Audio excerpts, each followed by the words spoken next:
Olá novamente, eu sou o Leonardo Barreto e vou continuar falando sobre a arquitetura de software e as abordagens de descrição da arquitetura, especificamente o modelo C4 de arquitetura de software.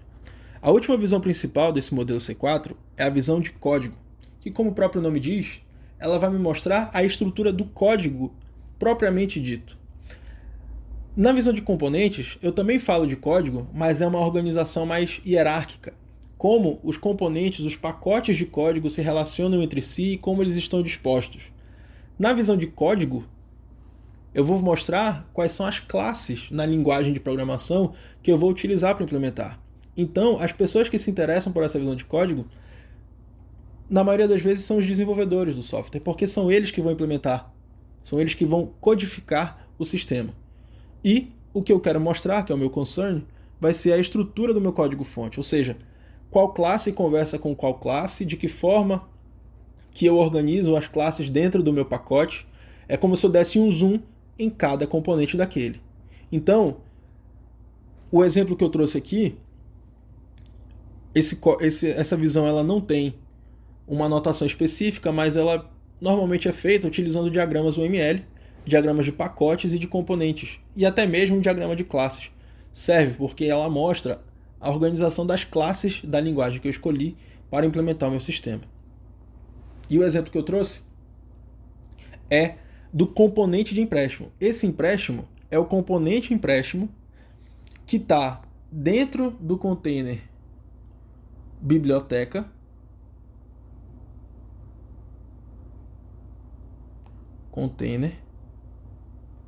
que está dentro do sistema biblioteca.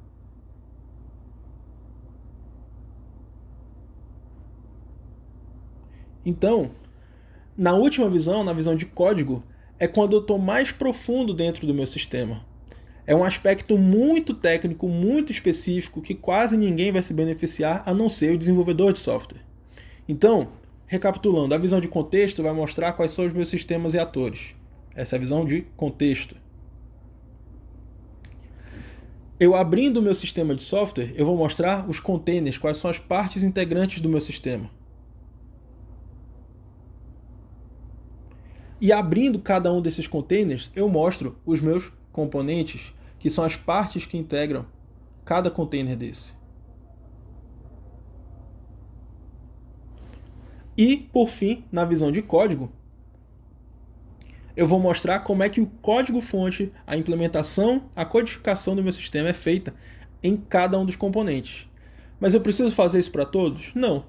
Eu vou mostrar aquilo que eu acho importante e que é importante para a equipe de desenvolvimento. Eu não vou construir uma visão de código para cada um dos componentes. Imagine que eu tenho um módulo com 200 componentes. Eu não vou ter 200 visões de código. Mas eu posso ter um componente muito específico que uma pessoa nova na empresa, por exemplo, não consiga entender facilmente. E eu tenho que explicar para ela porque ela vai manter. Então eu vou construir uma visão de código para aquela visão que eu acho importante e relevante ter uma visão de código construída. E aí, como que isso é feito? Com um diagrama de classes, com um diagrama de pacotes, de componentes. E nesse exemplo, eu trouxe um diagrama de classes para o componente empréstimo. E esse componente empréstimo, ele possui 3 classes principais. É a empréstimo view, que vai mostrar para o meu usuário as interações e os dados dos empréstimos. Eu vou ter a classe empréstimo controller, que vai ser responsável por manter as regras de negócio do meu empréstimo. E eu vou ter a entidade empréstimo, que vai ser responsável por manter as características, os atributos da classe empréstimo. Então, eu consigo enxergar aqui na visão de código que eu tenho uma organização do meu código e uma organização do meu sistema seguindo a arquitetura MVC, Model View Controller, em que eu tenho o model de empréstimo, que é a minha entidade principal, o meu controller, que vai ser responsável pelas regras de negócio, e a minha visão, que vai mostrar para o meu usuário os dados do model e de acordo com as regras de negócio embutidas no controller. Ainda assim, a minha classe model de empréstimo, ela precisa conversar com o meu banco de dados, porque eu mostrei na visão de componentes que o componente de empréstimo conversa com o banco. E de que forma ele faz isso? Dentro do banco de dados, que é o container, e na verdade, esse banco de dados é um componente dentro do container banco de dados,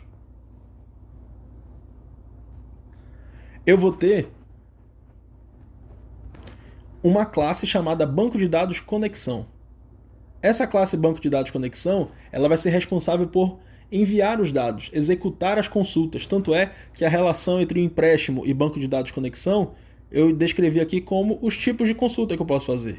O select, o insert para cadastrar, o update para editar e o delete para remover algum empréstimo da minha tabela do banco de dados. Então, a partir da visão de código, eu consigo mostrar para outras pessoas como que o código já está implementado.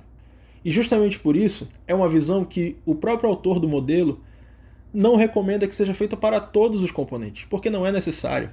A maioria das IDEs e a maioria dos programas de codificação conseguem gerar esse tipo de visão a partir do código de forma automática. Então, ela não deve ser construída antes do desenvolvimento, mas ela deve ser construída depois para explicar para uma outra pessoa como que o código é organizado. Essa é a última visão principal do modelo C4. Nos vídeos anteriores eu expliquei um pouco sobre a arquitetura de software, por que é importante pensar, por que é importante registrar a arquitetura. Apresentei o modelo 4+1 e nesse vídeo eu termino de apresentar o modelo C4. Eu espero que você tenha aprendido bastante e aproveitado o conteúdo e até a próxima.